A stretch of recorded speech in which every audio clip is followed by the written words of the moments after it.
un bien-être. Je me sens bien à la fin de chaque WOD, j'ai rencontré plein de monde, on est tous bienveillants et j'adore venir. Après, au niveau physique, on me dit que j'ai pris en muscle, donc je vous crois, hein. Que je me suis affinée aussi. Après, se voir tous les jours, on n'a pas assez de recul, mais c'est vrai qu'il y a quelques pantalons qui me vont un peu mieux.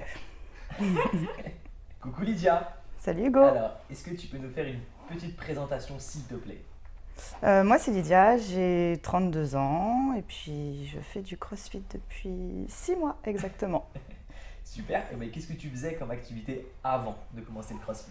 Alors j'ai toujours fait du sport depuis toute petite. J'ai fait du hand, j'ai fait de la danse aussi. J'allais à la salle de sport et j'ai arrêté pendant un peu plus d'un an parce que j'ai la maladie de Crohn. Donc des problèmes de santé qui viennent, et ça je m'y attends pas, et donc j'étais très fatiguée. Et dès que je me suis sentie capable, je me suis inscrite au CrossFit. Donc ça, il y a 6 mois. Ok. Et quels ont été tes objectifs donc à partir du moment où tu as dit ça y est, je commence le CrossFit? Alors j'avais pas d'objectif particulier, si me renforcer, me redessiner et faire du sport parce que c'est hyper important pour moi en fait de faire du sport. La prochaine question, c'était comment tu te sens depuis que tu as commencé le CrossFit? Du coup, oui, je me sens mieux. Franchement, ça fait partie de mon quotidien en fait. Si j'ai pas ma séance de sport, il me manque quelque chose. C'est familial, c'est les amis, c'est le sport, c'est un tout en fait.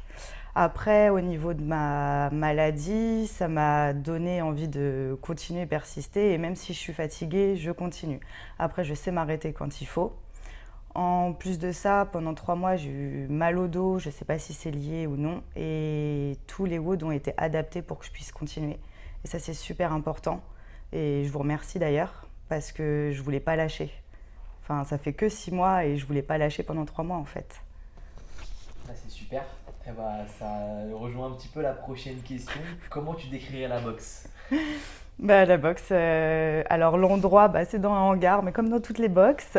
Après, il y a pas mal de matos. On peut venir faire les WOD comme on peut faire de l'open. Ça, on n'a même pas besoin d'aller à une salle de sport à côté. Clairement, on peut tout faire avec ce qu'il y a. Après, les coachs sont super. Hugo, Sarah, merci d'être là. Et après, je me suis fait des amis, j'ai ramené des amis. Donc enfin, que dire en fait, moi je suis trop contente d'être là. Super. Et bah, dernière petite question pour finir. Tu as ramené des gens, mais quel conseil pourrais-tu donner à une personne qui hésite encore à franchir le pas de la porte? Il faut essayer en fait. Enfin, essayer, c'est l'adopter. J'ai ramené une copine, elle se reconnaîtra. Elle était au bout de sa vie à la fin du WOD. Je me suis dit, elle va partir, elle va pas s'inscrire. Non, elle s'inscrit. Elle vient. Enfin, je suis trop contente parce que je transmets en fait, c'est comme une passion et j'arrive à le transmettre et les gens ils me posent des questions et ils questionnent beaucoup en fait sur ce sport. Donc je leur dis venez essayer et vous verrez. Super. Eh ben, écoute, merci beaucoup Lydia. Merci. De rien.